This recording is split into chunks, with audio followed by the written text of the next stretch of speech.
How to log in to the Empower application.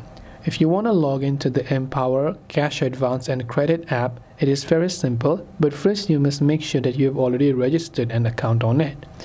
After you've made sure of that, you want to simply download the Empower app and make sure to launch it. And this is the interface you will see. Right off the bat, what we have to do is we have to simply enter our phone number. So go ahead and then simply make sure to choose a phone number that you have basically put on your Empower application. Then after that, tap on the Let's Go option. Now, depending upon what phone number you have, it will send an SMS code or a verification code for that.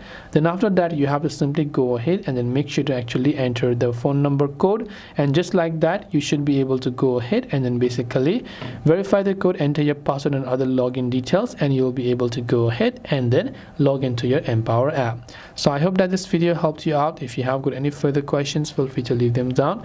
Thank you for watching till the very end, and see you soon in the next video.